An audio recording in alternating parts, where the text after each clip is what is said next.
සංජාන කියන්නේ මේ දිනවල ලංකාවේ සමාජ මාධ්‍ය හරහා බොහෝ සෙයින් කතාවට ලකුණු රංගන ශිල්පිනියක්. ඒ ඇයගේ විවාහ සම්බන්ධය දෙදරාගේ බවට පැතිර යන කතාවත් සමගයි. ඒත් එක්කම සංජානා ඇයගේ මුහුණු පොතේ පළ කරන ලද යම් යම් සටහන් නිසා ඒ ගැන තව තවත් සමාජය අතර පැතිරෙන්න ගත්තා. ඇය විසින් පළ කරන ලද සටහනක මෙසේ සඳහන් කර තිබුණි. මම ආයේ මේ ගැන කතා කරන්න කැමති නෑ. නමුත් කියන්න අවශ්‍යම දේවල් ටිකක් උපරිම කෙටියෙන් කියන්න උත්සාහ කරනවා. මගේ ජීවිතයේ මේ කෙටි කාලයට මට මුහුණ දෙන්නට සිදු වුණු සිදුවීම් වල බරපතලකම දන්නේ මම විතරයි.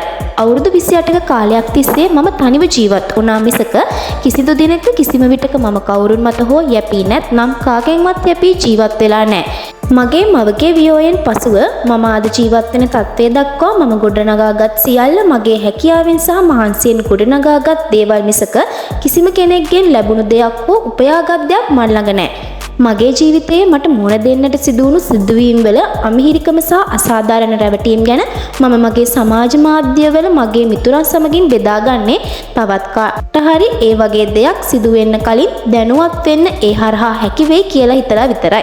සමහරු කියනවා වගේ අනෙක් පාර්ශවයෙන් මුදල් බලාගෙන සබදකම් ගොඩනගා ගන්න මට අවශ්‍යතාවයක් තිබුණේ නෑ වගේම මම එහෙම රුපියලකවත් දෙයක් අද වෙනතුරු කෙනෙක්ගෙන් අරගෙනත් නෑ.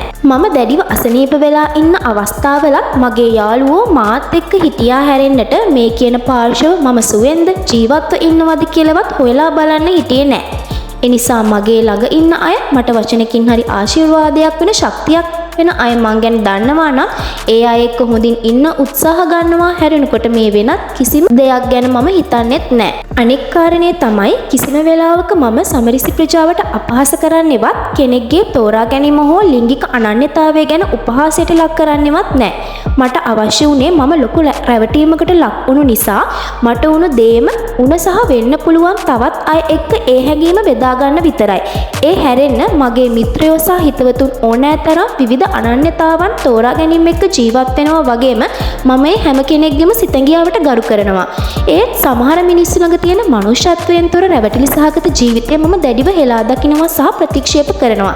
ඒ හැරෙන්න දෙයක් මට කියන්න අවශ්‍ය නෑ වගේම මෙතනින් එහාට මම මේ ගැන ආයෙ කතා කරන්න කැමතිත් නෑ. කලින් කිව්වා වගේම හෙටින් පටන් ගන්න අලුත් අවුරුද්දේ අපි කිසිම කෙනෙක්ට රැවටීම් වලට වංචාවන්ට අහු නොවන අනාගතයක් උදා වෙන්න කියලා මම ප්‍රාර්ථනා කරනවා වගේම සිතුවිල්ලකින් හරි මට ශක්තියක් වෙන හැම දිනාටම මම මගේ ආදරය මේ සමග දන්වනවා.